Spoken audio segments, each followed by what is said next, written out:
What's up, Zox fam? We're back with some more Etheria Restart. Now, we're going to be getting into a character overview of Alluring Enchantress Xiada. This is going to be an excellent champion, especially for those of you guys that love to build damage dealers and love AoE nuking and all the jazz that comes with that. Now, when we dive a little bit deeper into what type of unit Xiada is, she is, like I just mentioned, a AoE nuking unit. And with that potential, there is a little bit of a gimmick that you have to respect and understand to fully pull the potential out of her to making sure that she's able to do this at her highest potency. So let's go ahead and let's dive into her skills. Now, getting into her first skill, which is going to be the Spectral Surge, Xiada shoots her Soul Flames, dealing 3 hits of 90% damage to a single target with a 20% chance each time to steal 1 buff from the target. Now, once her Soul Flames fully evolve, she increases the chance to 80%. Now, the crazy thing about this ability is that this is a skill 1. So being able to hit 3 times and then also having a chance to steal a buff with each hit, this is actually going to be extremely valuable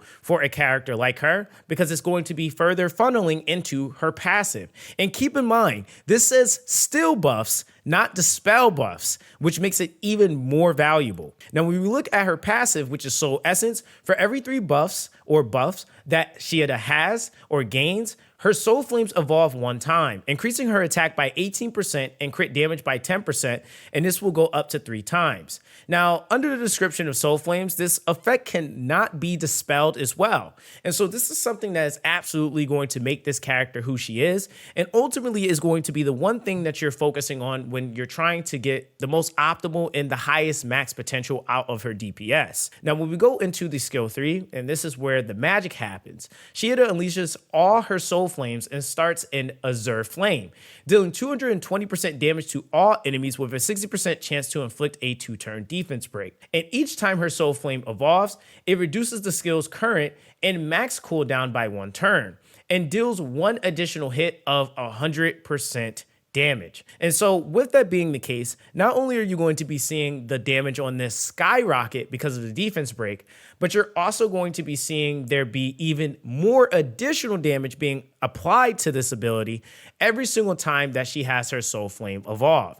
So the more Soul Flame evolutions that she receives, the bigger damage that she essentially can do in the AoE. So basically holding out and executing this at the right time is going to be essential. Now, as far as module recommendations, I would highly recommend the Onslaught set, which is going to be giving you a attack increase of 45% on a 12 matrix bonus. You're also going to have sets like, for example, the Fury set, which is going to be giving you an additional 10% attack. And when an Animus lands a crit, the damage result of that segment is increased by an additional 12%. Now, some of the ones that you'll start to invest in as you truck along would definitely be ones like Keen Eye, where Keen Eye is going to be giving you a crit damage increase of 18%. And for the first 3 instances of damage dealt by the Animus during the turn are increased by 25%, 15%, and 5% respectively. You're also going to have the Harvest set, which is going to be giving you an additional 10% attack. And when attacking, if the target's HP is above 50%, additionally ignores 30% of their defense. Now, some other sets that you would definitely slot in when you get to the point of what I would consider early or late game would definitely be ones like Swift Raid. Swift Raid is going to be giving you a 15% speed increase as well as a additional 20% attack. But you also have some other sets that could work extremely well, like for example, the Fury Edge, whereas the Fury Edge is going to be giving you the ability to basically get an additional crit rate of 12% and an additional amount of crit damage at 20% on a 6 matrix bonus.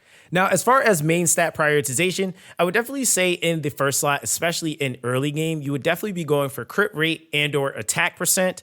And then as you start to develop your builds, it's going to be crit rate, crit damage, and attack. And in some instances, it will be crit rate, crit damage, and crit damage percent. Okay, so that's ultimately what you would essentially be looking for when it comes down to what you would want on a character like Xiada. Now, as far as skill investment or prioritization, I would definitely say the skill 3 would be first, with it in the first node increasing the chance of inflicting a defense break to 50%. And the second node is going to be increasing the additional damage multiplier dealt upon each evolution to 80%. Then the third node is going to increase the chance of inflicting a defense break to 60%. Then the last node here is going to increase the additional damage multiplier dealt upon each evolution to 100%. So just basically maximizing it and making this the ultimate nuking ability. Now, when you're looking at the next one, I would definitely say the skill 2 would be next. It's going to be giving you a further crit rate increase of 3%. Then it increases the attack boost of each evolution to 18% on the second node.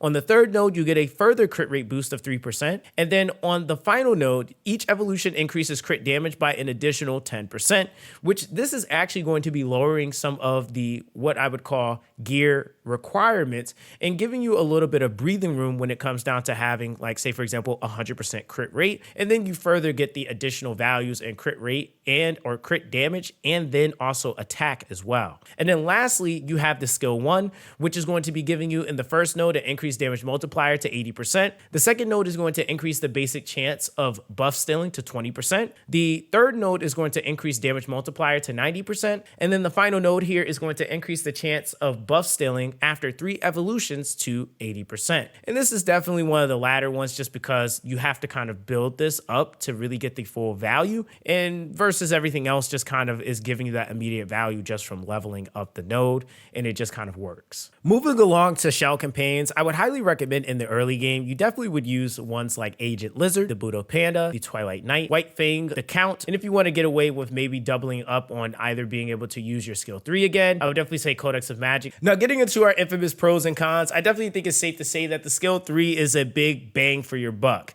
Now, when you're talking about being able to inflict her own defense break against the target she's hitting, but then also having the Soul Flame stacks, then you're talking about tremendous amounts of damage that she's able to deal.